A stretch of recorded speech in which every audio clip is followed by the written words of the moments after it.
Hello friend, Raza I S P C S centre पर आप लोगों का स्वागत है। जैसा कि आज और हम एक नया टॉपिक आप लोगों के लिए लेके आया हूँ अपने यूट्यूब चैनल पे।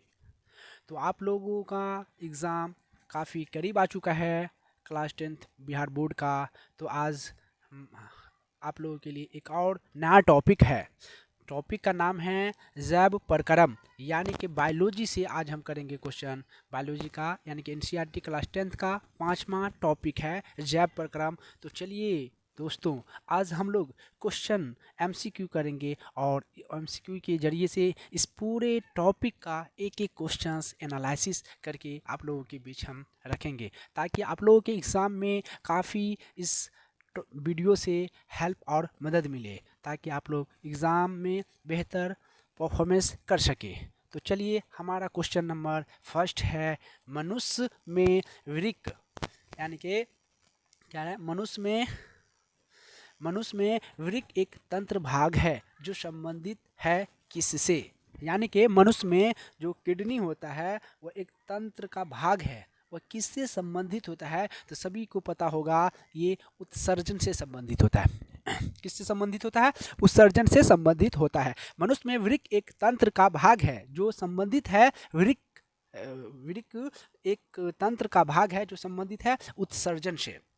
श्वसन से जानते होंगे, जो सांस लेने की प्रोसेस होता है उसको श्वसन करते हैं। पोषण, न्यूट्रिशन यानी कि भोजन को पोषण बोलते हैं। परिवहन, जो हमारे बॉडी के अंदर ब्लड या जो भी चीज़ एक जगह से दूसरी जगह ले जाता है उसी को हम परिवहन कहते हैं।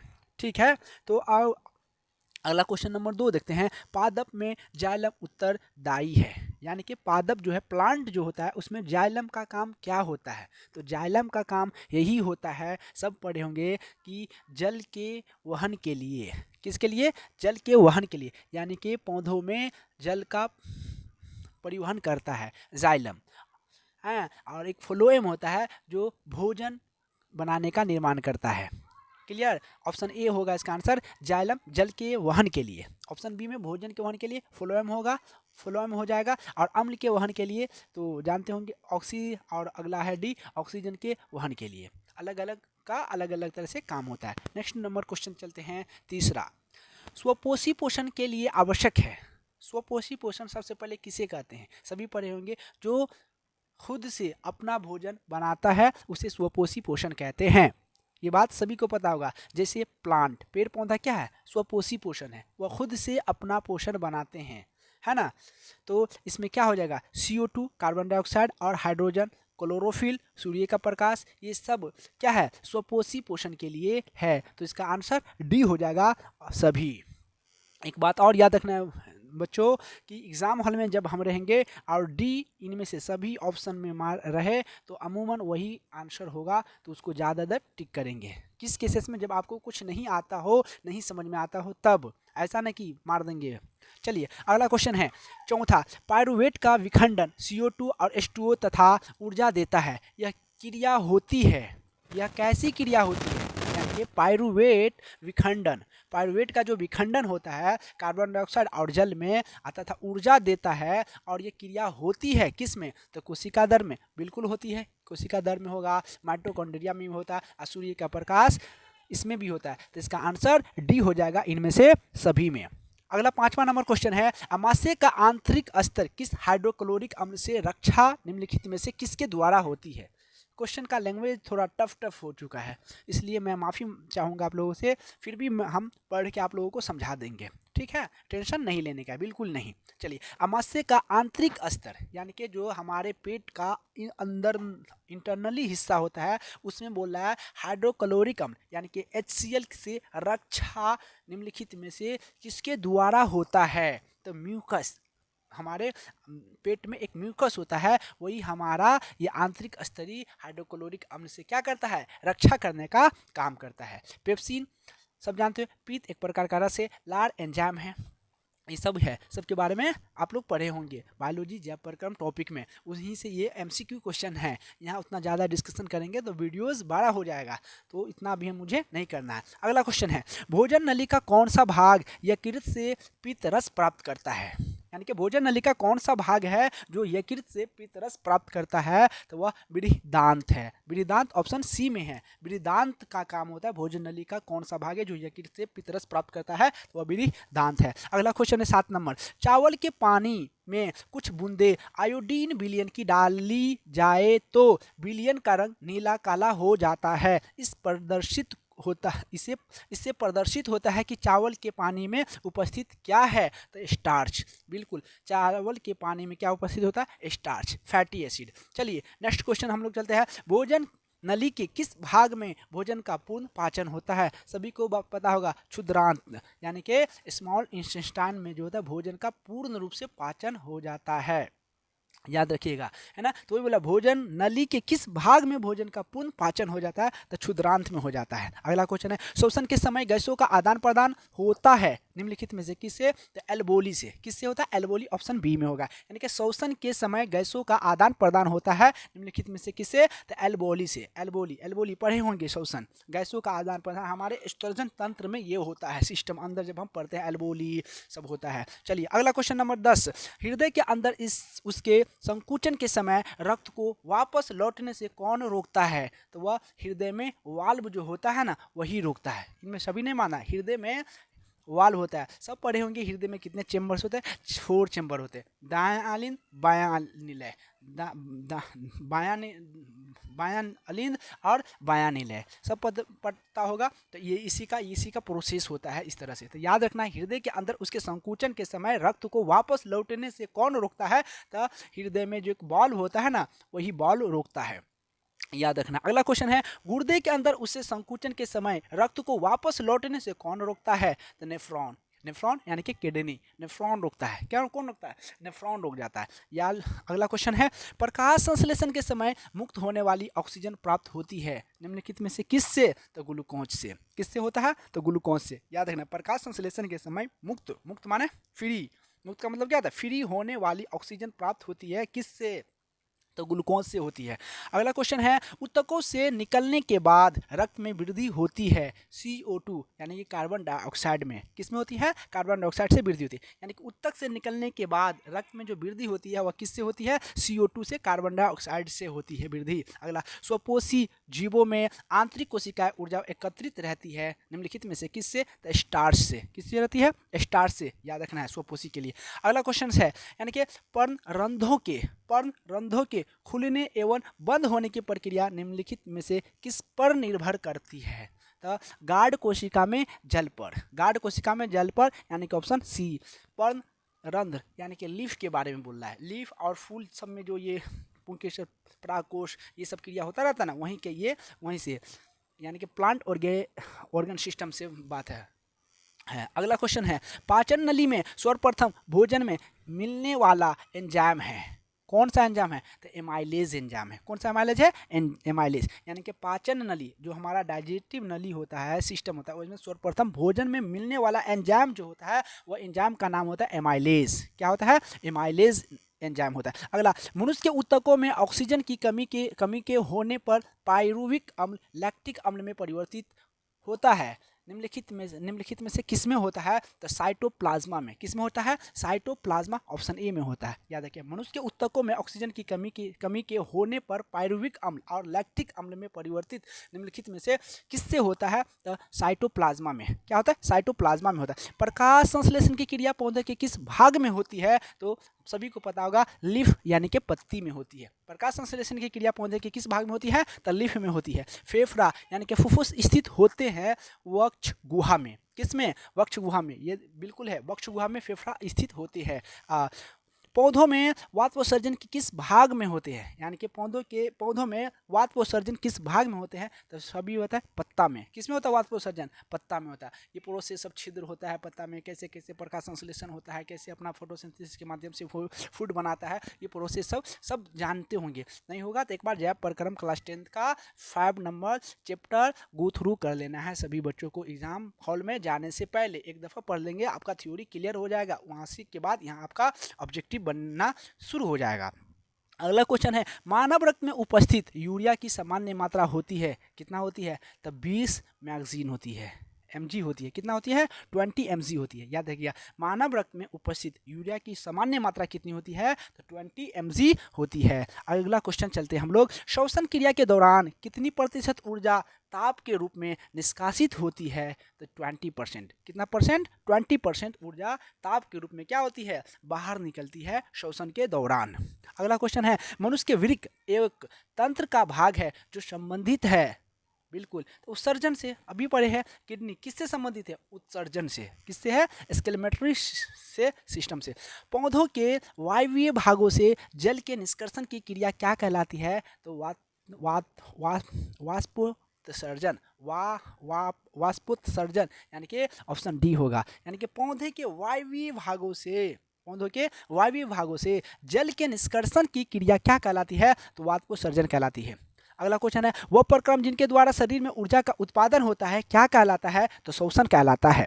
यानी कि वह प्रक्रम जिनके द्वारा शरीर में ऊर्जा का उत्पादन होता है वो क्या कहलाता है? तो श्वसन कहलाता है। कौन सी क्रिया सभी जीवों के लिए अनिवार्य है? तो श्वसन है। क्या है? कौन सी क्रिया सभी जीवों के लिए अनिवार्य है? तो वह श्वसन है। अगला क्वेश्चन, चलिए हम लोग नेक्स्ट क्वेश्चन की तरफ चलते हैं। यानी मैग्नीशियम पाया जाता है क्लोरोफिल में। किसमें? क्लोरोफिल में। ऑप्शन ए होगा। मैग्नीशियम किस में पाया जाता है? क्लोरोफिल में। लाल रक्त कण में आरबीसी पाया जाता है। वर्णी लवक, अवर्णी लवक सब पढ़े होंगे। कितना कहता है? श्वेत रक्त डब्ल्यूबीसी में पाया जाता है ना।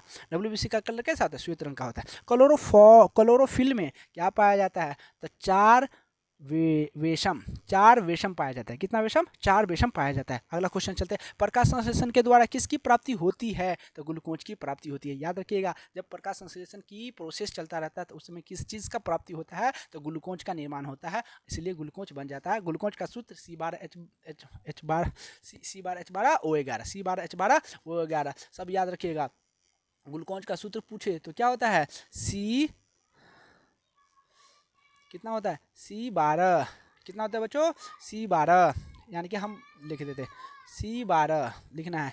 C12H12O11 ग्लूकोज का ही सूत्र होता है। C12H12O11 C6H12O11 सॉरी C6 होता है, C12 नहीं होता। C6H12O11 ग्लूकोज का सूत्र होता है। सभी को याद कर लेना है बच्चों। अगला, कोशिका झिल्ली क्या होता है? कोशिका झिल्ली किस प्रकार की झिल्ली है? कोशिका झिल्ली जो है किस प्रकार की झिल्ली है? तो अर्धपराग में झिल्ली है। हर किसी को याद होगा अर्धपराग में झिल्ली है ना। अधूरा याद रखिएगा। कोशिका झिल्ली किस प्रकार की झिल्ली है? अर्धपराग में झिल्ली। अगला, दही के जमने में निम्नलिखित में से कौन सी क्रिया होती है? बिल्कुल होगा, अगर कोई भी चीज़ जमता है तो क्या होता है? किण्वन हो जाता है। उसमें लैक्टिक अम्ल पाया जाता है। दही में अम्ल पूछे कौन सा पाया जाता है? केमिस्ट्री में हम लोग पढ़ चुके हैं, है तो लैक्टिक अम्ल। लेकिन किस प्रोसेस से, किस क्रिया के द्वारा होता है? तो किण्वन क्रिया द्वारा दही दही जमता है। याद रखिएगा। अगला क्वेश्चन है, जीवन की उपापचयी क्रियाओं के संचालन के लिए निम्नलिखित में से कौन आवश्यक है? तो इनमें से सभी हो जाएगा, आंसर डी हो जाएगा। देख लेते हैं ऑप्शन को हम लोग। एक आएगा, निरंतर ऊर्जा की आपूर्ति होती है, ये बात बिल्कुल सही है। शरीर की वृद्धि होती है, ये भी पॉइंट सही है। टूटे फूटे हड्डी ऊतकों की मरम्मत भी करती है, इसलिए इनकी आंसर सभी हो जाएगा, डी हो जाएगा। जीवन की उपापचयी क्रियाओं के संचालन के लिए निम्नलिखित में से कौन आवश्यक है? जब भी इस टाइप का क्वेश्चन सब आए तो थोड़ा गौर फिक्र करके क्वेश्चंस को टिक करना है, ना कि वैसे ही मार देना है। ठीक है, अगला क्वेश्चन हम लोग चलते हैं। मानव में डायलिसिस थैली है, किसका डायलिसिस होता है? तो बिल्कुल नेफ्रॉन का। किसकी है? नेफ्रॉन की। यानी कि मानव में डायलिसिस थैली किसकी बनी होती है? किसकी होती है? तो नेफ्रॉन की होती है, यानी कि किडनी का। मत्स्य का मुख्य श्वसन अंग क्या होता है? यानी कि मत्स्य माने मछली, तो वो गलफड़े से सांस लेती है, यानी कि गिल्स से। गलफारा कहे तो गिल्स से याद रखिएगा। मछली यानी कि मत्स्य किससे सांस लेती है? तो गिल्स से, यानी कि गलफड़े से लेती है। पौधों में गैसों के निष्कासन के लिए किस क्रिया का उपयोग होता है? तो विसरण क्रिया का। ऑप्शन बी पे याद रखना है। पौधों में गैसों के निष्कासन के लिए किस क्रिया का उपयोग होता है? तो विसरण क्रिया का उपयोग होता है। अगला, क्लोरोफिल वर्णक का रंग है हरा, कैसा है? हरा। ऑप्शन में क्लोरोफिल वर्णक का रंग कैसा होता है? तो वह हरा होता है। कवक में पोषण की कौन सी विधि है? तो मृत जीवी है। मृत जीवी कवक में कौन सी सॉरी, कवक में पोषण की कौन सा विधि होती है? तो वह मृतजीवी होती है। बिल्कुल, कवक मारा हुआ चीज़ों को खाता है, सड़ी हुई चीज़ों को खाकर जिंदा रहती है, इसलिए उसमें पोषण न्यूट्रिशन का कैसी विधि होती है? मृतजीवी होती है। याद रखिएगा। रेजिन एवं गोंद कहाँ संचित रहता है? तो याद रखिएगा, कहाँ रहता है? तो पुराने जाइलम में। कहाँ रहता है? पुराने जाइलम में। याद रखिएगा, रेजिन एवं गोंद कहाँ संचित? संचित का मतलब क्या होता है? इकट्ठा होना, जमा होना। कहीं पर जमा रहता है तो वह पुराने जाइलम में जमा होती है। अब शरीर में भोजन को पचाना किस प्रकार की अभिक्रिया है? बिल्कुल है, उपचयन अभिक्रिया है, उपचयन अभिक्रिया है, उपचयन अभिक्रिया है। रिडक्शन जिसको बोला जाता है ना, रिडक्शन, उपचयन अभिक्रिया। रक्त क्या है? टिश्यू है, एक प्रकार का उत्तक है। रक्त क्या है? टिश्यू है। ब्लड का काम क्या होता है? हमारे बॉडी को बना की संतुलन को बनाए रखना होता है, और बहुत सारे काम होता है ब्लड का, डिफरेंट डिफरेंट अंग में पाया जाता है। निम्नलिखित में से कौन उत्सर्जी अंग है? उत्सर्जी, बार बार बोल रहे, विरिक किडनी, विरिक किडनी, विरिक किडनी। अगला, रक्षी कोशिका पाई जाती है, कहाँ पाई जाती है? पत्ती में पाई जाती है। अच्छा क्वेश्चन है, याद रखिएगा बच्चों। यानी कि रक्षी कोशिकाएं कहाँ पाई जाती है? तो पत्तियों में पाई जाती है। कहाँ पे पाई जाती है? पत्तियों में पाई जाती है। 43 नंबर क्वेश्चन पे आते हैं। इथाइल अल्कोहल किस प्रकार के शोषण में बनता है? इथाइल अल्कोहल तो अवायवीय शोषण में बनता है। वायवीय नहीं, वायवीय नहीं, दूसरा नंबर ऑप्शन बी, अवायवीय शोषण में होता है। अवायवीय में इथाइल अल्कोहल किस प्रकार के शोषण में बनता है? तो अवायवीय शोषण में बनता है। नेक्स्ट क्वेश्चन है, मनुष्य की सांस लेने और छोड़ने की क्रिया को क्या कहते हैं? बताए थे, सांस लेने और छोड़ने की क्रिया को श्वासोच्छ्वास कहते हैं। श्वासोच्छ्वास कहते हैं। लेकिन लेने की क्रिया को इंस्पायरेशन कहते हैं, और छोड़ने की क्रिया को एक्सपायरेशन कहते हैं। कोई पूछे सांस लेने की क्रिया को क्या कहते हैं? इंस्पायरेशन, निःश्वासन, और छोड़ने की क्रिया के निःश्वासन बोलते हैं, और लेने की क्रिया को श्वसन बोलते हैं हिंदी में, है ना। इंग्लिश में इंस्पायरेशन एक्सपायरेशन याद रखना है बच्चों, ज़्यादा आसान होता है इंग्लिश में याद करना, है ना। सांस लेने की क्रिया को इंस्पायरेशन, छोड़ने की क्रिया को एक्सपायरेशन, और सांस लेने या छोड़ने की क्रिया दोनों साथ हो तो उसको श्वासोच्छ्वास कहते हैं। अगला क्वेश्चन है, रक्त में आयरन की कमी से होने वाला रोग कौन होता है? तो सबको पता है, ब्लड की कमी से, खून की कमी से इंसान में जो बीमारी होता है, उस बीमारी का नाम होता है एनीमिया। क्या होता है? एनीमिया नामक बीमारी ब्लड की कमी से होता है। अगला क्वेश्चन है, पादप में जाइलम उत्तरदायी हो है। अभी पढ़े हैं, पादप में जाइलम का काम क्या होता है? क्या होता है? जल का वहन करना, जल का वहन यानी कि जल का परिवहन करना। क्या करेगा? जल का परिवहन करेगा। हर अंग तक पानी पहुंचता है जाइलम के माध्यम से, पौधा में, पेड़ पौधा में। अगला, कुटपाद किसमें पाया जाता है? बिल्कुल अमीबा में। अमीबा जानते हैं ना, एक कोशिकीय जीव है अमीबा। अमीबा कैसा जीव है? एक कोशिकीय जीव है या बहुकोशिकीय? अमीबा एक कोशिकीय जीव है, उसमें माइटोकॉन्ड्रिया वगैरह नहीं पाया जाता है, केंद्रक नहीं पाई जाती है उसमें। उसके बॉडी का स्ट्रक्चर जैसे होता है, सब पढ़े होंगे क्लास पादप जगत और में, है ना, वहाँ से क्वेश्चन है, तो याद रखना है सभी बच्चों को। प्रकृति में ऑक्सीजन का संतुलन कैसे बना रहता है? ये बहुत अच्छा क्वेश्चन है। तो अभी एक दिन और पढ़े थे हम लोग पीछे वाले क्लास में, प्रकाश संश्लेषण के माध्यम से। किसके माध्यम से? प्रकाश संश्लेषण के माध्यम। यानी कि प्रकृति में ऑक्सीजन का संतुलन कैसे बना रहता है? तो प्रकाश संश्लेषण के माध्यम से बना रहता है। अगला, स्टोमाटा पौधों के किस अंग में पाया जाता है? तो पत्तियों में पाया जाता है। याद रखिएगा, स्टोमाटा पौधों के किस अंग में पाया जाता है? तो स्टोमाटा पत्ती में पाया जाता है। मानव हृदय का औसत परकुंचन दाब है लगभग कितना? तो याद रखिएगा 120 mmHg, 120 mmHg है। यानी कि मनुष्य के हृदय का औसत परकुंचन दाब जो पूछे कोई लगभग कितना है? तो 120 mmHg यानी कि है। अगला क्वेश्चन है, आखेगा इंसान 1 मिनट में कितना बार सांस लेता है? तो 72 बार सांस लेता है। अब समय के हिसाब अलग अलग होता है। अगला क्वेश्चन है, इनमें से कौन प्रकाश संश्लेषी अंग है? तो पत्ती है, पत्ती प्रकाश संश्लेषी अंग है, बिल्कुल है। वाष्पोत्सर्जन कैसी प्रक्रिया है? तो भौतिक प्रक्रिया है, बिल्कुल है। कैसा क्रिया है? भौतिक प्रक्रिया है। भौतिक क्रिया और रासायनिक अभिक्रिया सब जानते होंगे। भौतिक अभिक्रिया एक फॉर्म से किसी और फॉर्म में और फिर दूसरे फॉर्म से फर्स्ट फॉर्म में वापस आ जाता है, तो ऐसे प्रोसेस को, ऐसी प्रक्रिया को भौतिक अभिक्रिया कहते हैं। और रासायनिक में सब जानते होंगे, एक फॉर्म से दूसरे फॉर्म में कन्वर्ट होने के बाद फिर से वह फर्स्ट फॉर्म में रिवर्स ना आ सके, तो वैसी प्रोसेस को, वैसी प्रक्रिया को रासायनिक अभिक्रिया कहते हैं, है ना, केमिकल रिएक्शन कहते हैं। नेक्स्ट क्वेश्चन कहते हैं 53, शरीर में भोजन का पाचन किस प्रकार की अभिक्रिया है? ऑक्सीजन अभिक्रिया है। कैसा है, ऑक्सीजन अभिक्रिया है। ऑक्सीजन अभिक्रिया ऑप्शन बी में है, यानी कि शरीर में भोजन का पचना किस प्रकार का अभिक्रिया है, तो ऑक्सीजन अभिक्रिया है। अगला क्वेश्चन देखो, देखो बच्चों, स्वपोषी पोषण के लिए आवश्यक है, स्वपोषी पोषण के लिए क्या आवश्यक है, तो क्लोरोफिल भी है, कार्बन डाइऑक्साइड तथा जल भी है और सूर्य के प्रकाश, यानी कि इनमें से सभी ऑप्शन नंबर डी इसका आंसर हो जाएगा। अगला क्वेश्चन है, पायरुवेट के विखंडन से यह कार्बन डाइऑक्साइड जल तथा ऊर्जा देता है और यह क्रिया होती है, यह क्रिया को क्या कहते हैं, तो इस क्रिया को माइटोकॉन्ड्रिया कहते हैं। क्या कहते हैं इसको, माइटोकॉन्ड्रिया को कहते हैं, यानी कि माइटोकॉन्ड्रिया कहते हैं। अगला, जठर ग्रंथियों कहाँ पाई जाती है, तो आमाशय में, पेट में पाई जाती है। आमाशय यानी कि पेट में पाई जाती है जठर ग्रंथि, पाचन को करने का काम करता है ये। खुला परिसंचरण तंत्र किसमें पाया जाता है, तो कॉकरोच में पाया जाता है। ऑप्शन बी, किसमें पाया जाता है, कॉकरोच में। याद रखना है बच्चों कि खुला परिसंचरण तंत्र किसमें पाया जाता है, तो कॉकरोच में पाया जाता है। अगला क्वेश्चन है, पौधों में पाए जाने वाला गड्ढा एवं दूध या उत्सर्जित तरल पदार्थ को क्या कहते हैं, तो लैक्टस कहते हैं। लैक्टस कहते हैं, क्या कहते हैं उसको, लैक्टस, ऑप्शन ए में, लैक्टस ए है। यूरिया रक्त में कहाँ से प्रवेश करती है, तो लीवर यकृत से, लीवर यानी कि यकृत से प्रवेश करती है। प्रकाश संश्लेषण होता है दिन में, प्रकाश संश्लेषण दिन में होता है, रात में नहीं होता है। याद रखिएगा बच्चों, बहुत अच्छा क्वेश्चन है, प्रकाश संश्लेषण कब होता है, दिन या रात, बिल्कुल बोलेंगे दिन में होता है। पादप में फ्लोएम संवाहक होता है भोजन का, किसका, भोजन का। बोल बार फ्लोएम का काम क्या होता है, पौधों में भोजन का निर्माण करना होता है। नेक्स्ट क्वेश्चन है, अब हम लोग फिल इन द ब्लैंक्स वाला भरते हैं, यानी कि खाली स्थान वाला भरेंगे।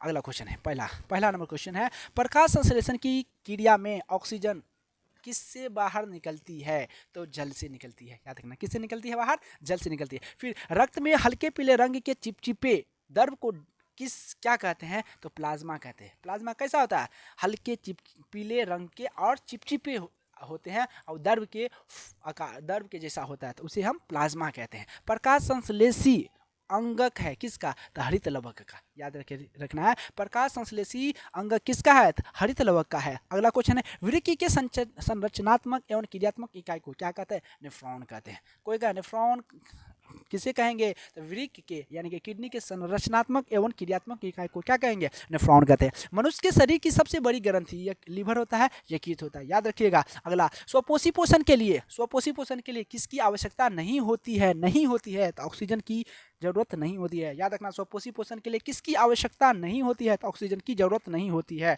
अगला क्वेश्चन है, किसके द्वारा अमीबा में भोजन अंतर्ग्रहण होता है, तो कुटपाद के द्वारा। किसके द्वारा, तो कुटपाद के द्वारा होता है। किसके द्वारा, कुटपाद के द्वारा। रक्त का थक्का बनने में या बनाने में किसकी सहायक होती है, तो रक्त विषाणु की। किसकी होती है, रक्त विषाणु की होती है। किसकी होती है, रक्त विषाणु की होती है। पाचन क्रिया किसमें पूर्ण होती है, तो छोटी आंत में। किसमें होती है, छोटी आंत में। एक वयस्क मनुष्य में किस दांत, अगला क्वेश्चन है, एक वयस्क मनुष्य में कितने दांत होते हैं, तो 32 दांत होता है। याद रखने का, वयस्क में कुल कितने दांत होते हैं, 32 दांत होते हैं। मछली के हृदय में कोष्ठों की संख्या कितनी होती है, 2 होती है। याद रखना, यानी कि मनुष्य में, मछली में 2 और मनुष्य में 4, और भी सब में, मेढक वगैरह ये सब का याद रखना है, एक लिस्ट बनाया होगा, देख लेना है। स्वाद कलिका डैश किसमें पाई जाती है, तो जीभ के ऊपरी सतह पे। जीभ के कितने भाग, 4 भाग होते हैं। ऊपर वाला का स्वाद कलिका होता है, साइड का कड़वा खट्टा से रिलेटिव होता है, और तीखा का अंदर वाला पार्ट से होता है। तो जीभ को भी पढ़ लेना है बच्चों, देख कर लेना एक बार जाकर के, यही टॉपिक में जब क्रम में। अगला क्वेश्चन है, अमाशय के अग्रभाग को क्या कहते हैं, तो कार्डियक कहते हैं। क्या कहते हैं, कार्डियक कहते हैं। यानी कि अमाशय के आगे वाले हिस्सा को क्या कहते हैं, कार्डियक कहते हैं। मुख गुहा का पिछला भाग क्या कहलाता है, तो ग्रसनी कहलाता है। क्या कहलाता है, ग्रसनी कहलाता है। अगला क्वेश्चन है, चाइल का अवशोषण टाइस में होता है, तो इलियम, यानी कि छोटी आंत के 3 भाग होते हैं, जेजुनम, डेडुनम, इलियम, है ना, इलियम में होता है। यानी कि चाइल का अवशोषण किस में होता है, तो इलियम में होता है। छोटी आंत वाला कैसा है। अगला रिक्त स्थान में भरिए, वही 16 नंबर क्वेश्चन। मनुष्य के आहार नाल की डैश रचना अवशोषित होती है, तो एपेंडिसा। याद रखना है, मनुष्य के आहार नाल की कैसी रचना अवशोषी होती है, तो एपेंडिसा होती है। पैरामीशियम में भोजन का अंतर्ग्रहण किस में होता है, तो कोशिका मुख गुहा द्वारा। कोशिका के मुख गुहा द्वारा पैरामीशियम में भोजन का अंतर्ग्रहण होता है। प्रकाश किससे संश्लेषी इकाई हैं, तो क्लोरोफिल की संश्लेषी इकाई है। प्रकाश किसकी संश्लेषी इकाई हैं, तो क्लोरोफिल की संश्लेषी इकाई है। प्रकाश संश्लेषण की प्रक्रिया किस मुख्य गुहा उत्पाद है, किसका मुख्य गुहा उत्पाद है, तो ऑक्सीजन का। याद रखिए ना, प्रकाश संश्लेषण की प्रक्रिया किसका मुख्य गुहा उत्पाद है, तो ऑक्सीजन का मुख्य गुहा उत्पाद है, याद रखना है बच्चों। पैरामीशियम में पाई जाने वाली पोषण विधि को क्या कहते हैं, तो प्राणिशम कहते हैं, प्राणिशम कहते हैं। यानी कि पैरामीशियम में पाई जाने वाली पोषण विधि को क्या कहते हैं, तो प्राणिशम कहते हैं। मनुष्य के मुख्य गुहा में क्या जोड़े लार ग्रंथियां पाई जाती है, कितने जोड़े लार ग्रंथियां पाई जाती है, 3 जोड़ा। 3 जोड़ा यानी कि संख्या में पूछे तो 6 और जोड़ा में पूछे तो 3। एक जोड़ा में 2 संख्या होता है। मनुष्य के मुख्य गुहा में 6 प्रकार के एंजाइम पाए जाते हैं, जोड़ा में पूछे तो 3 जोड़ा, याद रखना है। पेप्टोन पेप्टाइड्स को किस रूप में तोड़ता है, किस रूप में तोड़ता है, एनीमो अम्ल के रूप में तोड़ता है। किसके रूप में तोड़ता है, एनीमो अम्ल के रूप में तोड़ता है। कोशिका के किस भाग में सजीवों के सारे गुण विद्यमान रहते हैं, तो जीव दर्भ में। किस में रहते हैं, जीव दर्भ में रहते हैं। गृहिणी किसका भाग है, तो छोटी आंत का भाग है, याद रखना है। गृहिणी किसका भाग है, तो स्मॉल इंटेस्टाइन का भाग है, यानी कि छोटी आंत का भाग है। फेफड़ा किस में ऊपर स्थित होते हैं, तो वक्ष गुहा में। किस में होता है, वक्ष गुहा में। फेफड़ा किस में स्थित होते हैं, तो वक्ष गुहा में। वे सभी प्रक्रम जो सम्मिलित रूप से अनुरक्षण का कार्य करते हैं क्या कहलाते हैं, जैव प्रक्रम कहलाते हैं। वे सभी प्रक्रम जो सम्मिलित रूप से अनुरक्षण का कार्य करते हैं क्या कहलाता है, जैव प्रक्रम कहता है। ऊर्जा के स्रोत भोजन को बाहर से शरीर के अंदर ग्रहण करना क्या कहलाता है, तो पोषण कहलाता है। क्या कहलाता है, पोषण कहलाता है। अगला क्वेश्चन है, अपशिष्ट हानिकारक एवं विषैले पदार्थों का शरीर से बाहर निकलना क्या कहलाता है, तो उत्सर्जन कहलाता है। क्या कहलाता है, उत्सर्जन कहलाता है। शरीर के बाहर से ऑक्सीजन का ग्रहण करना तथा कोशिकीय आवश्यकता अनुसार खाद्य स्रोत के विघटन में उसका उपयोग करना क्या कहलाता है, तो शोषण कहलाता है, याद रखना है बच्चों। अच्छा क्वेश्चन है ये सबको पढ़ना है, 2 बार 3 बार वीडियो को देखना है, ताकि आपका कॉन्सेप्ट और आपके दिमाग में ये क्वेश्चन छप जाए, ताकि आपको एग्जाम में आसानी हो जाए। बस भोजन तथा ऑक्सीजन को शरीर के अंदर एक स्थान से दूसरे स्थान ले जाने के प्रक्रम को क्या कहते हैं, तो वहन या संवहन। बिल्कुल है, बॉडी में किसी भी चीज़ को, किसी भी पदार्थ को, किसी भी चीज़ को एक जगह से दूसरी जगह ले जाएगा तो उसको परिवहन या संवहन या वहन कहते हैं, याद रखना है। अगला क्वेश्चन है अब 1 वर्ड वाला क्वेश्चन है, याद रखना है। मनुष्य में वृक्क एक तंत्र का भाग होता है जो संबंधित है किससे, तो उत्सर्जन से। कि बिल्कुल वृक्क किससे संबंधित है, उत्सर्जन से। अगला क्वेश्चन, क्लोरोफिल वर्णक का रंग है हरा, यानी कि क्लोरोफिल वर्णक का रंग कैसा है, तो हरा है। शरीर में भोजन का पाचन किस प्रकार की अभिक्रिया है, तो उपचयन अभिक्रिया है। कैसा अभिक्रिया है, उपचयन। यानी कि शरीर में भोजन का पाचन किस प्रकार का अभिक्रिया है, तो उपचयन अभिक्रिया है। मानव हृदय में पाए जाते हैं 4 वेसम। कितने वेसम, 4 वेसम पाए जाते हैं। वृक्क में पोषण की कौन सी विधि है, तो मृत जीवी। बिल्कुल है, कवक जो है कैसा पोषण खाता है, अपना न्यूट्रिशन खाता है, तो मृत जीवी सारे गले कीड़ा उड़ा को खा के अपना जिंदा भोजन बनाता है। अगला, सामान्य संकुचन रक्तदान होता है 120 mm Hg। पढ़े थे हम लोग, सामान्य संकुचन रक्तदान कितना होता है, 120 mm होता है। पौधों में वाष्पोत्सर्जन किस भाग में होता है, तो पत्ता में होता है। पढ़े थे, सामान्य अनुशीथिल रक्त दाब होता है 80 mm। याद रखिएगा, सामान्य अनुशीथिल रक्त दाब होता है 80 mm होता है। अमोनिया का यूरिया में परिवर्तन शरीर में कहाँ होता है, तो यकृत में होता है, याद रखना है। वृक्क किस जैव प्रक्रम का हिस्सा है, उत्सर्जन का हिस्सा है।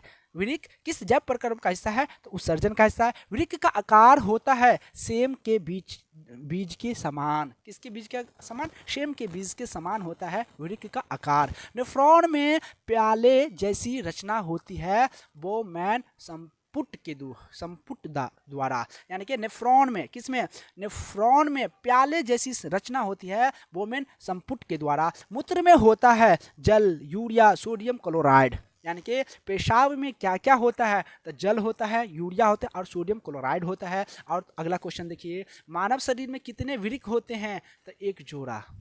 किडनी पूछा, यानी कि इंसान के शरीर में कितने किडनी होते हैं, 2 होते हैं। संख्या में पूछे तो 2, जोड़ा में पूछे तो 1 जोड़ा। अगला क्वेश्चन है, ग्लूकोज का पुनराव शोषण कहाँ होता है, तो पीसीटी में होता है, याद रखना है। अगला, भोज्य पदार्थ का परिवहन किनके द्वारा होता है, तो फ्लोएम के द्वारा होता है, ये बात बता। फ्लोएम उत्तक द्वारा कार्बोहाइड्रेट का परिवहन होता है सुक्रोज के रूप में। किसके रूप में, सुक्रोज के रूप में। यानी कि फ्लोएम उत्तकों द्वारा कार्बोहाइड्रेट का परिवहन होता है सुक्रोज के रूप में होता है। सबसे तेज हृदय धड़कन किसकी होती है, तो चूहा की होती है। किसकी होती है? तो चूहा की होती है। वाष्पोत्सर्जन में जल के निष्कासन को प्रदर्शित करना काफ़ी आसान होता है। क्या होता है? काफ़ी आसान होता है। यानी कि वाष्पोत्सर्जन में जल के निष्कासन को प्रदर्शित करना कैसा होता है? टफ या आसान? तो काफ़ी आसान हो जाता है। शरीर में एंटीबॉडी का निर्माण कौन करता है? लिम्फोसाइट।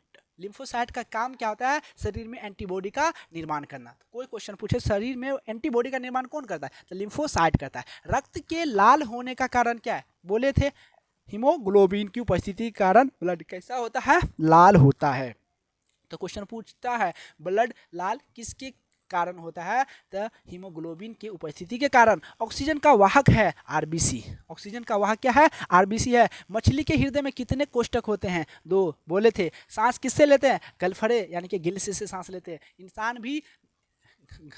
इंसान नाक से सांस लेते हैं। अगला, मेढक त्वचा से सांस लेते हैं और वो भी गिल से सांस लेते हैं। हृदय के वेशमों का शिथिलन कहलाता है डायस्टॉल कहलाता है। डायस्टॉल कहलाता है। याद रखिए ना, हृदय के वेशमों का शिथिलन क्या कहलाता है? तो डायस्टॉल कहलाता है। रुधिर का कौन सा अवयव रक्त स्राव को रोकता है? तो प्लेटलेट्स। याद रखिएगा, प्लेटलेट्स का काम क्या होता है? ब्लड के स्राव को रोकना। यानी कि ब्लड के स्राव को कौन रोकता है? तो प्लेटलेट्स। सरीसृप के हृदय में कितने कोष्ठ होते हैं? 3 होते हैं। सरीसृप कहें तो सांप, रेंगने वाली जो भी होंगे ना सरीसृप, उसमें कितने कोष्ठक होंगे? 3 चेंबर होते हैं। हृदय का पेस मेकर किसे कहते हैं? तो एसए नोड को कहते हैं। याद रखना है, हृदय का जो पेस मेकर है वह किसको बोलते हैं? एसए नोड को कहते हैं। हीमोग्लोबिन को लाल रंग देता है, लोहा देता है, लोह देता है। हीमोग्लोबिन को लाल रंग कौन देता है? लोह देता है। रक्तचाप उत्पन्न कैसे होता है? विलियों के संकुचन से। विलयों के संकुचन से। किसके संकुचन से?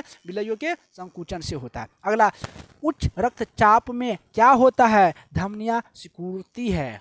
धमनियां क्या होती है? सिकुड़ती है। तो चलो दोस्तों, आज हमारा जैव प्रक्रम का सारा MCQ, one liner, fill in the blanks वाला क्वेश्चन को हम लोग कंप्लीट कर लिए। और आप लोग का कीमती समय लेने के लिए और देने के लिए बहुत बहुत धन्यवाद। चलिए, इस वीडियो को लाइक और सब्सक्राइब, चैनल को सब्सक्राइब करें और वीडियो को शेयर करना न भूलें। जितना हो सके अपने साथी, अपने दोस्तों के बीच इस वीडियो को पहुंचाएं ताकि उन लोगों का भी एग्ज़ाम अच्छे हो सके।